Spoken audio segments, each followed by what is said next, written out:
Bonjour, je me présente, je m'appelle Angélique Boulet, je suis accompagnée de Esther Myriam Griffion.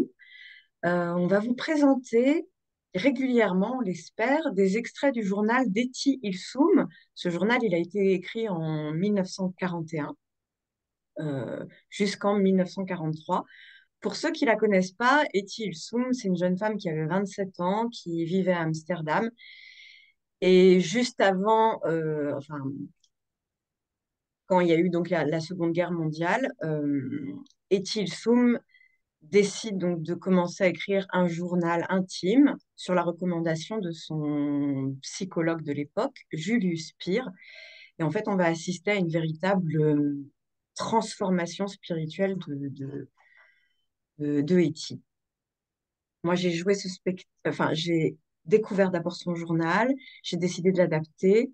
Euh, je l'ai joué pendant longtemps, je continue à le jouer.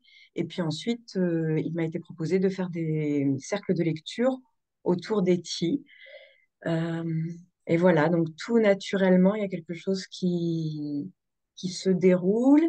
Et puis j'ai eu la chance de rencontrer Esther Myriam et on a décidé ensemble de vous proposer des temps courts où on pourrait vous lire à deux voix le journal d'Etty en français et dans sa langue d'origine, puisque Esther Myriam est hollandaise et donc on a cette chance de pouvoir entendre le texte dans sa langue originale. Et c'est les rendez-vous qu'on voudrait vous proposer régulièrement autour du journal d'Etty Ilsum. Voilà. Donc, Esther Myriam va pouvoir vous dire aussi quelques mots de sa rencontre avec Etty Ilsum. Oui, donc euh, j'ai eu la chance que les écrits d'Etty ont commencé à être édités dans les années 80. J'étais toute jeune adolescente à ce moment-là. Et pour moi, c'était un grand choc de les rencontrer parce que c'était la première fois de ma vie que j'entendais l'écho de mon monde intérieur à travers les écrits de quelqu'un d'autre. Et c'était une rencontre donc, très, très importante pour moi. Et tout au long de ma vie, ensuite, oui, par moments, les écrits m'ont accompagnée et je suis super heureuse que Angélique me fait cette proposition oui, de vous les donner dans la langue d'origine. Il faut savoir que les séances qu'elle faisait avec son psy, Julius Speer, se passaient en allemand. Donc, quand elle s'adresse à lui ou qu'elle se réfère aux séances, elle a tendance à écrire en allemand. Donc, ce que vous allez entendre, c'est tantôt des textes écrits en allemand, tantôt en hollandais. Moi, je parle un peu l'allemand, mais je ne suis pas germanophone, mais je ferai de mon mieux de vous les rendre au mieux. Voilà. Merci. Alors voilà, donc on va commencer tout naturellement par le début du journal. On va vous lire la première lettre. Donc c'est dans la traduction de Philippe Noble, c'est la traduction des écrits complets. On choisira, voilà, au gré de nos envies, mais toujours en suivant la chronologie, on choisira des extraits de son journal. Et là, donc, on s'est dit, on va commencer par la première lettre. Donc, cette première lettre, elle est écrite en allemand. Et ensuite, le tout début du journal, qui là est écrit en hollandais. Voilà, on va vous faire donc cette lecture à deux voix mêlées. Alors, c'est parti. 8 mars 1941. 8 maart 1941. Cher monsieur S, à l'instant, je viens de vous écrire toute une histoire, mais je crois que je vais vous en faire grâce. Lieber Herr S., da gerade habe ich eine ganze Geschichte an Sie geschrieben. Aber ich glaube, ich werde sie Ihnen entsparen. Maintenant, à la relecture, elle me fait déjà sourire. Tout cela est d'un ton si pathétique et si important. Jetzt, während des Überlesens, schon darüber lächeln. Es ist alles so pathetisch und so wichtig hingeschrieben. Tandis que je suis assise ici, tout tranquillement, à mon bon vieux bureau, et que grâce à vos beaux exercices, le sang recommence à couler avec vivacité dans mes veines, j'en aurais presque envie de me passer la main dans les cheveux avec une douceur toute maternelle en me disant: allons, petite, tout va rentrer dans l'ordre sans tarder. Il faut simplement éviter de te prendre trop au sérieux, toi, tes sentiments et tes pensées. À vrai dire, tu devrais avoir un peu honte. Und während ich hier so ruhig an meinem vertrauten Büro sitze und das Blut mir dank ihrer schönen Übungen so munter durch die Adern fließt, bekomme ich fast Lust, mir selber ganz mütterlich über den Kopf zu streicheln und zu.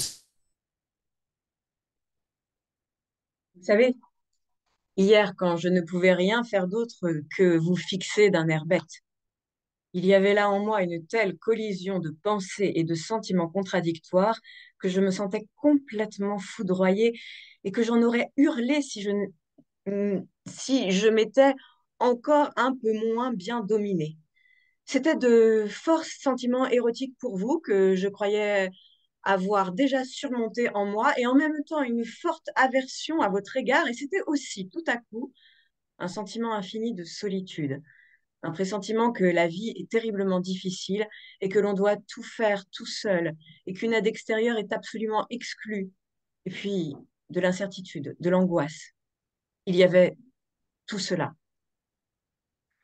Wissen Sie, gestern, als ich nichts anderes tun konnte, als sie töricht angucken, war da in mir solch ein Zusammenprall von entgegengesetzten Gedanken und Gefühlen, dass ich mich ganz darunter zerschmettert fühlte und laut aufgeschrien hätte, wenn ich mir nicht weniger beherrscht hätte. Es waren starke erotische Gefühle für sie, die ich schon meinte, in mir selber überwunden zu haben und zugleich ein starker Widerwillen gegen sie. Und es war auch plötzlich ein grenzenloses Gefühl der Einsamkeit da, eine Ahnung darüber, dass das Leben so schrecklich schwer ist und dass man alles alleine machen muss und Hilfen von außen gar nicht möglich ist. Und Unsicherheit, Angst, alles war da. Et tout d'un coup, ce petit morceau de chaos me regardait fixement du plus profond de mon âme. So ein kleines Stückchen Chaos schaute mich eine Male tief unten aus der Seele an. Et quand, en vous quittant, j'ai repris ma bicyclette pour rentrer chez moi, j'aurais bien voulu me faire écraser par une voiture. Et je pensais, ah, il faut croire que je suis folle comme le reste de ma famille. Une pensée qui me vient toujours lorsque je me sens désespérée pour une raison ou pour une autre. Und als ich von ihnen nach Hause fuhr, hätte ich gern überfahren werden wollen von einem Auto und dachte, ach ja, ich werde auch wohl verrückt sein, so wie meine ganze Familie. Ein Gedanke, den ich immer bekomme, wenn ich mich irgendwo verzweifelt fühle. Mais à présent, je sais de nouveau que je ne suis pas folle et que j'ai seulement beaucoup de travail à faire sur moi-même pour devenir adulte et un être humain à part entière. Et vous allez m'y aider? Aber jetzt weiß ich schon wieder, dass ich das nicht bin. Nur, dass ich noch sehr viel an mir selber arbeiten muss, um ein erwachsener und hundertprozentiger Mensch zu werden. Und Sie werden mir dabei helfen? Voilà. Je vous ai tout de même écrit quelques mots, cela m'a donné beaucoup de mal. J'ai énormément de réticence à écrire. Je me sens toujours tellement inhibée et peu sûre de moi. Et moi qui voudrais plus tard être écrivain, vous vous rendez compte? So, jetzt habe ich Ihnen ein paar Worte geschrieben. Hat mich große Mühe gekostet. Ich schreibe furchtbar ungern, fühle mich dabei immer so gehemmt und unsicher. Und ich möchte später Schriftstellerin werden? Jawohl. Cher Monsieur S, au revoir et merci de tout le bien que vous m'avez déjà fait. Eti Ilsum. Lieber Herr S., auf Wiedersehen und Dank für alles Gute, was Sie schon für mich getan haben. Etty Hillesum. C'était donc sa première lettre, la première lettre qu'elle a adressée à son psychologue. Bon, donc pour ceux qui connaissent pas, euh, elle va être très amoureuse hein, de Julius Speer et ça va être aussi donc justement, comme elle dit, l'accoucheur de son âme. Et là, après cette première lettre qu'elle lui a adressée, on va vous lire un court extrait du début de son journal intime. Donc celui-ci, écrit en hollandais. Dimanche 9 mars 1941. Zondag 9 maart 1941. Eh bien, allons-y. Moment pénible, presque insurmontable pour moi, vaincre mes réticences et livrer le fond de mon cœur à un candide morceau de papier réglé. Vooruit dan maar. Dit wordt een pijnlijk en haast onoverkomelijk moment voor mij. Het geremde gemoed prijsgeven aan een onnozel stuk lijntjespapier. Les pensées sont parfois très claires et très nettes dans ma tête et les sentiments très profonds. Mais les mettre par écrit, non, cela ne vient pas encore. De gedachten zijn soms zo klaar en helder in het hoofd en de gevoelens zo diep. Maar opschrijven, dat wil nog niet. C'est essentiellement, je crois, le fait d'un sentiment de pudeur. In hoofdzaak is het, geloof ik, het schaamtegevoel. Grande inhibition. Je n'ose pas me livrer, m'épancher librement. Et pourtant, il le faudra bien si je veux à la longue faire quelque chose de ma vie, lui donner un cours raisonnable et satisfaisant. Grote geremdheid. Durf de dingen niet prijs te geven, vrij uit me te laten stromen en toch zal het moeten. Wil ik op den duur het leven tot een redelijk en bevredigend einde brengen. De même dans les rapports sexuels.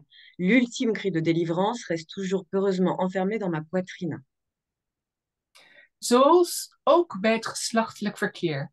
De laatste bevrijdende schreeuw altijd schuw in de borst blijft steken. Érotiquement, je suis assez raffinée et, si j'ose dire, assez experte pour compter parmi les bonnes amantes. Erotisch ben ik geraffineerd. En ik zou haast zeggen doorgewinterd genoeg om tot de goede minnaressen te behoren. En de liefde lijkt dan ook volmaakt. L'amour peut sembler parfait, pourtant ce n'est qu'un jeu éludant l'essentiel et au fond de moi, quelque chose reste emprisonné. De liefde lijkt volmaakt, maar toch blijft het spielerij. Om het essentiële heen. Er blijft diep in me iets gevangen. Et tout est à l'avenant. En zo is het ook met de rest. Intellectuellement, je suis suffisamment entraînée pour pouvoir tout sonder, tout aborder, tout saisir en formule claire. On me croit supérieurement informée de bien des problèmes de la vie. Pourtant, là, tout au fond de moi, il y a une pelote agglutinée. Quelque chose me retient dans une poigne de fer et toute ma clarté de pensée ne m'empêche pas d'être bien souvent une pauvre godiche peureuse.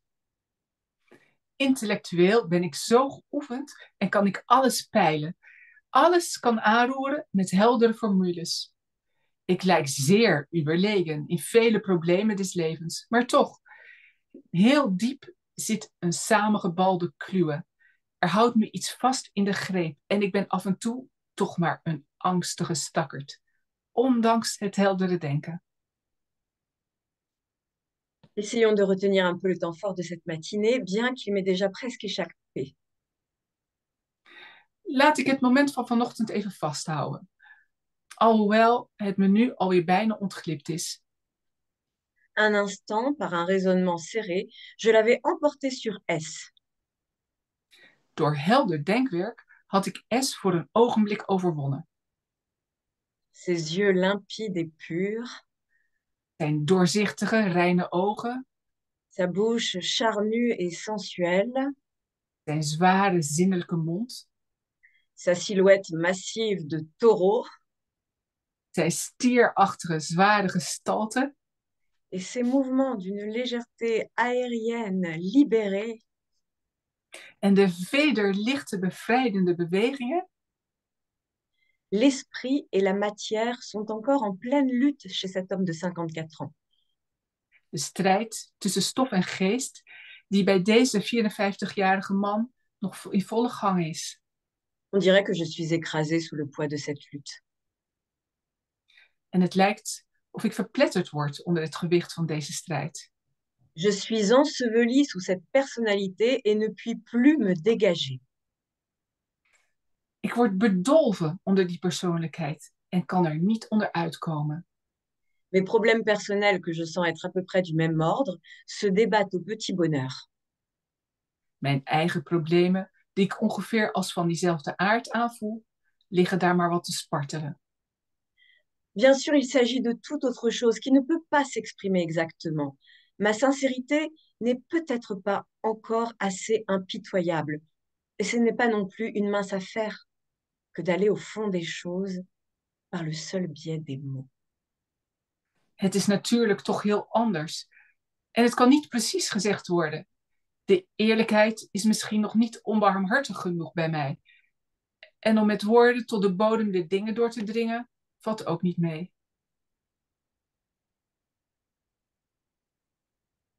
Voilà, c'était cette première introduction au journal d'Étienne Soum, euh, une première lettre et le début de son journal. Euh, voilà, donc on va assister à la transformation de cette jeune femme. Donc nous allons avancer avec vous. J'espère que cette lecture vous a plu et on vous dit à très bientôt. À très bientôt!